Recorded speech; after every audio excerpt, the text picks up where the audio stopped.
नमस्कार दोस्तों, स्वागत है आप सभी का आपके अपने YouTube channel JS topic study में। तो दोस्तों, आज के इस वीडियो में हम विलोपन विधि और प्रतिस्थापन विधि को बहुत ही सिंपल तरीके से सीखने वाले हैं, क्योंकि बहुत सारे स्टूडेंट्स ऐसे हैं जिनको विलोपन विधि और प्रतिस्थापन विधि से सवालों को हल करना नहीं आता है। अगर आप भी उन्हीं में से हैं जिनको ये वाले जो सवाल हैं इनको हल करना नहीं आता है, तो इस वीडियो को एंड तक पूरा जरूर से देखिएगा। बहुत सारे स्टूडेंट क्या करते हैं, वीडियो को स्किप कर करके देखते हैं, यानी कि थोड़ा सा इंट्रो देख लिया, फिर थोड़ा सा अच्छा लगा तो थोड़ा आगे का देख लिया और लास्ट का देख लिया। तो ऐसे में सवाल कैसे समझ में आएगा, क्योंकि जो उसकी मेन चीज है वो तो आपने छोड़ी थी। ठीक है, तो ऐसा आपको नहीं करना है, वीडियो को पूरा एंड तक देखना है, अच्छे से समझ के जाना है। ठीक है, तभी आपको समझ आएगा। आप सोचेंगे कि भाई यहां से इतना देख लेते हैं फिर इतना देख लेते, समझ में नहीं आएगा। ठीक है, तो एंड तक देखिएगा, बहुत अच्छे से समझ में आ जाएगा। चलिए शुरू करते हैं। तो देखिए, यहां पर मैंने एक ही सवाल लिया है, इसको हम दोनों विधियों से सोल्व करेंगे, क्योंकि देखिए एक विधि से हमारा जो आंसर आएगा वही आंसर दूसरी विधि से भी आना चाहिए, तभी तो विधियां सही होंगी। ठीक है, तो इससे हमारा कंफर्म भी हो जाएगा कि भाई हमारा जो आंसर है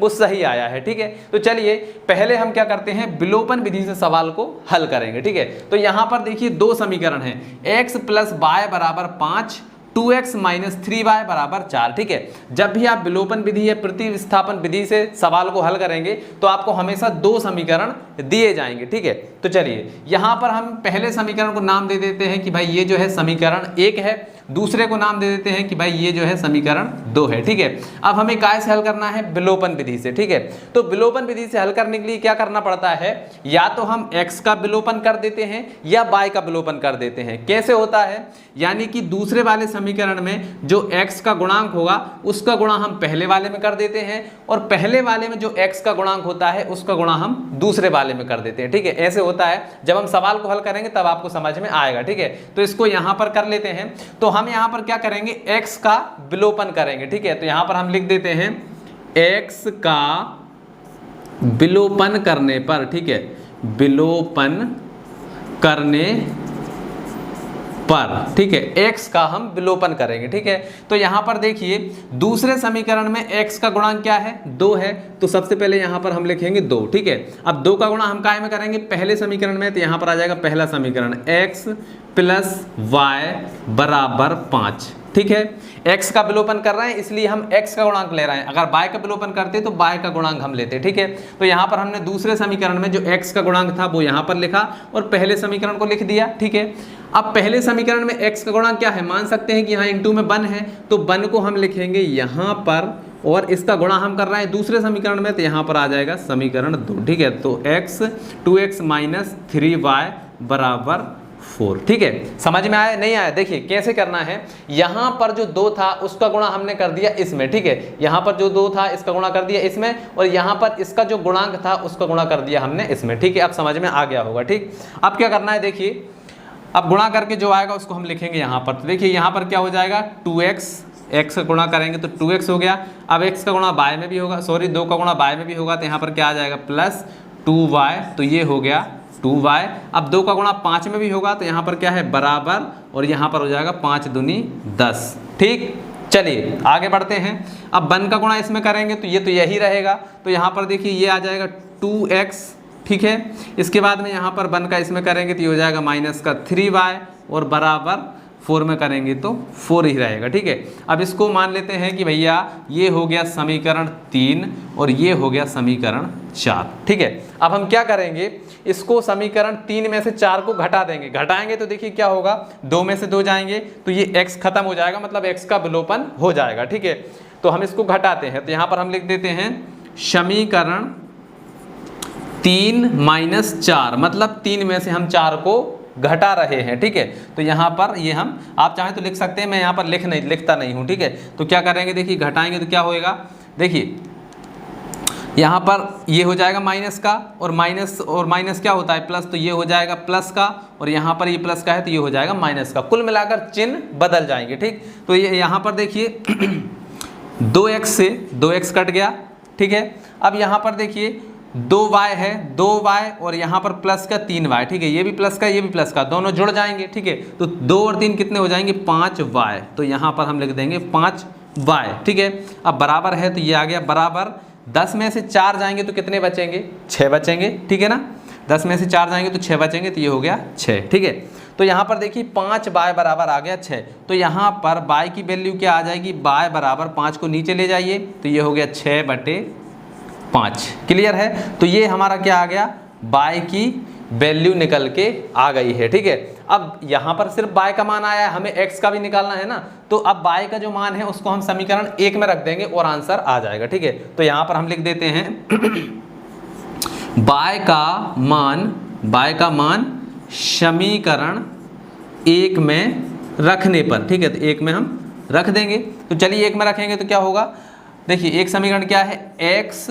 प्लस बाय के स्थान पर हम ये वाला मान रख देंगे तो क्या हो जाएगा 6/5। ठीक है, और बराबर में क्या है, 5 है। ठीक है, चलिए अब x को यहीं पर रहने देते हैं, बाकी को उस तरफ भेज देते हैं, तो ये हो जाएगा x बराबर, ये प्लस का है उस तरफ जाके माइनस का हो जाएगा, तो ये हो जाएगा 5 - 6/5। ठीक, चलिए यहाँ पर देखिए ये हो गया x, 5 का गुणा यहाँ पर करेंगे कितना हो जाएगा, 25 - 6/5। 25 में से 6 जाएंगे कितने बचेंगे, 19 बचेंगे ना, तो यहाँ पर आ जाएगा 19/5। ठीक है, तो x बराबर आ गया हमारा 19/5। ठीक है, बाय बराबर 6/5, x बराबर 19/5। ठीक है, तो यहाँ पर लिख देते हैं भैया x बराबर कितना आया है, 19/5 आया है। तो देखिए ये हमारा x का मान भी निकल गया और y का मान भी निकल गया। ठीक है, तो ये होता है विलोपन विधि। एक बार और इसको मोटा मोटा समझ लेते हैं। तो देखिए विलोपन विधि से हल करने के लिए हमें क्या करना होता है,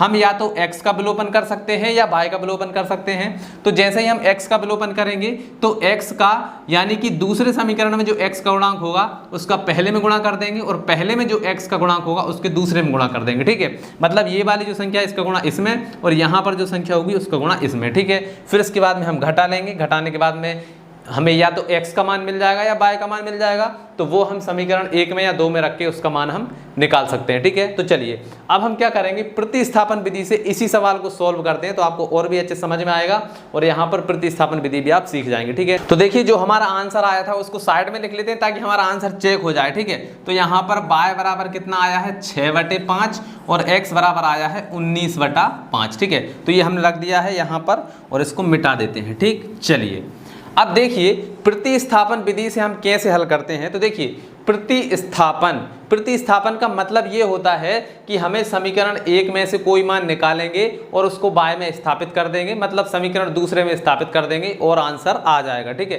तो कैसे करना है, देखिए सबसे पहले यहाँ पर जो समीकरण है इसको नाम दे देते हैं 1। ठीक है, तो ये हो गया x + y बराबर 5, ये क्या हो गया समीकरण 1। ठीक है, यहीं पर नाम दे देते हैं, ये हो गया 1 और ये हो गया 2। ठीक है, तो हम क्या करेंगे, यहाँ पर समीकरण 1 को हल करेंगे। ठीक है, तो यहाँ पर हम लिखेंगे समीकरण 1 को हल करने पर। ठीक है, हल करने पर। ठीक है, अब इसको हल करेंगे तो हम क्या करते हैं, देखिए ये जो x है इसको हम यहीं पर रहने देते हैं और y को उस तरफ भेज देते हैं। ठीक है, तो यहाँ पर आ जाएगा, ये तो 5 है और y को उस तरफ भेजेंगे तो माइनस का कितना आ जाएगा, y आ जाएगा, तो इसको हम दे देते हैं, ये क्या हो गया समीकरण 3 हो गया। ठीक है, चलिए अब हम क्या करेंगे, हमने समीकरण 1 से x का मान निकाल लिया, अब इसको उठा के समीकरण 2 में रख देंगे। ठीक है, तो यहाँ पर हम लिखते हैं समीकरण 3 का मान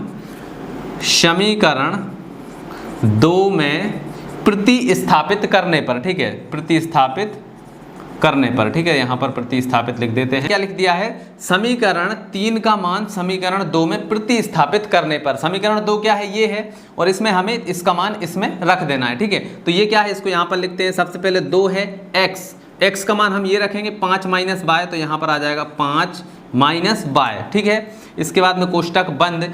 अब यहाँ पर क्या है, -3y, तो यहाँ पर लिखेंगे -3y बराबर लास्ट में कितना है 4 है, तो ये हमने लिख दिया 4। क्लियर, चलिए अब देखिए यहाँ पर 5 दूनी कितना हो जाएगा 10, तो ये हो गया 10 माइनस यहाँ पर कितना हो जाएगा माइनस का 2y।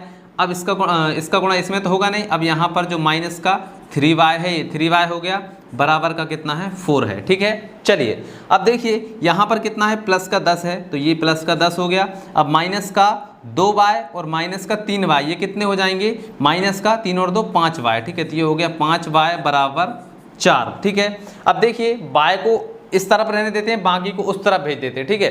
तो यहाँ पर जो माइनस का 5y है ये आ गया, बराबर यहाँ पर 4 है, और जो 10 है ये प्लस का है, उस तरफ जाकर काय का हो जाएगा, माइनस का, तो यहाँ पर आ जाएगा माइनस का 10।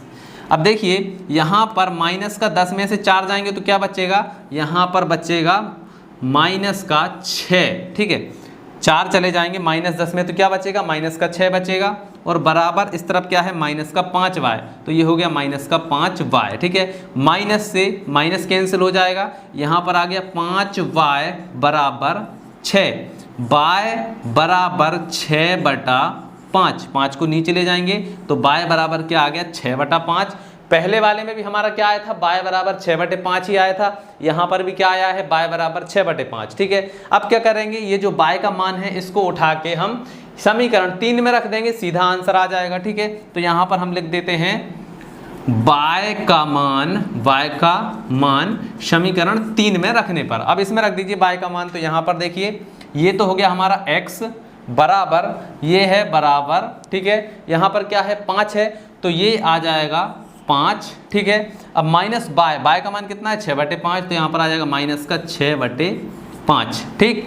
अब यहाँ पर आप करेंगे तो क्या हो जाएगा, x बराबर 5 पंजे 25, तो ये हो गया 25 माइनस 6/5, ठीक है। तो x बराबर देखिए 25 में 6 जाएंगे क्या बचेगा, 19/5। तो देखिए यहाँ पर 19/5 हमारा पहले भी आया था और अब भी आया है, मतलब कि दोनों जो विधियां हैं किसी से भी आप कर सकते हैं, आंसर आपका दोनों में सही आता है। अब आपको दोनों विधियों में से जो भी विधि आपको सुटेबल लगे उससे आप कर सकते हैं, ठीक है। तो आशा है आपको समझ में आ ही गया होगा किस प्रकार से विलोपन विधि और प्रतिस्थापन विधि से सवालों को सॉल्व किया जाता है। अगर आपको फिर भी समझ नहीं आया है तो आप कमेंट करिए, हम आपको और भी सवालों की प्रैक्टिस करवा देंगे। तो चलिए आज की इस वीडियो में इतना ही, मिलते हैं अगली वीडियो में, तब तक के लिए जय हिंद जय भारत।